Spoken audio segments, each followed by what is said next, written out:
right, you guys. That was fancy. I don't know. This was C class number 2, and tonight for solo jazz, we actually just practiced the routine that we're going to perform tonight, so we'll show that right now.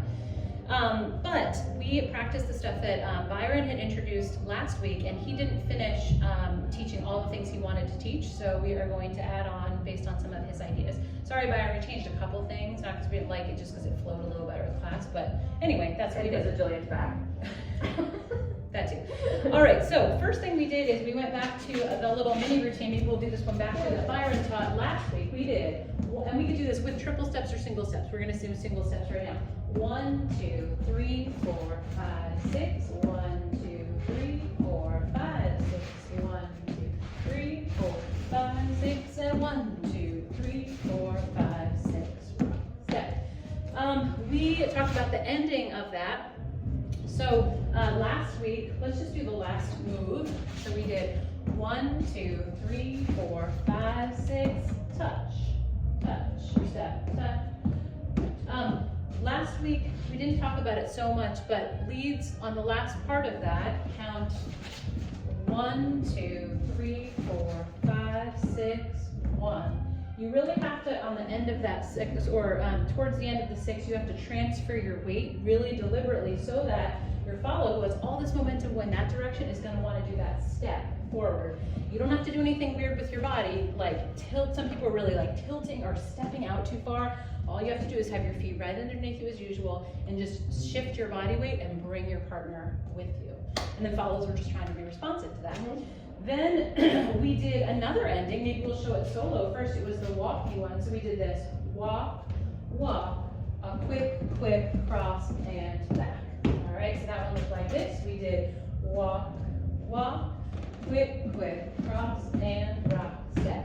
So that would come off of, again, it could come off of anything, but in this case, this was the thing we did last week. Boom, ba, boom, da, boom, ba, boom, ba, da.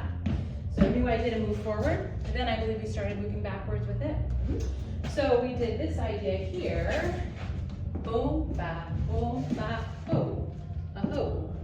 At first we just practiced walking our partner back. Again, it's the same idea as when we were moving forward. Leads you have to have a really deliberate idea about a half beat before you're going to slow your partner down to really slow your momentum because we're moving quickly through this. And that's when you're actually physically doing it as half beat before, but you have to have the intention earlier than that or it's going to be too late. Then we did this little thing, kind of like start up Peabody-ish. Boo, boo, da, da, da, da, da, do, da, da. And that's how we get out of it. It's just leads straighten up and take that extra step. So we played around with some ways to move forward at the end, ways to move back at the end, ways to slow things down. You mixed up, you guys also came up with a bunch of your own variations and ways to sort of mix these ideas together, which were great. And then we added that last move, I think, at the very end. Last move looks a lot like the first move that we did in 6 counts, but it turns into 8 count moves like this. 1, 2, 3, 4, 5, 6, 7, 8. Boom. All right, maybe we show this from here. 1, 2, 3, 4, 5, 6, 7, and 1. So just an 8 count version of this thing we were doing before. 1, 2, 3, 4, 5, 6. The thing that really helped the most people is the advice Jen was giving. It seems like about leads really getting around. 1, 2, 3, 4, 5. And then on that 5, you really have to have your partner turns and walk, ready to walk forward there. But it does take a real zippy circle at the beginning. So 1, 2, 3, 4, 5, 6, and then leads are stepping across to come over. It was a little bit of a tricky move. I'd say that's a C+ bonus move. I wouldn't worry too much if you didn't get that. The other stuff is really worth practicing too. Anything to add? That's it. Great job, guys.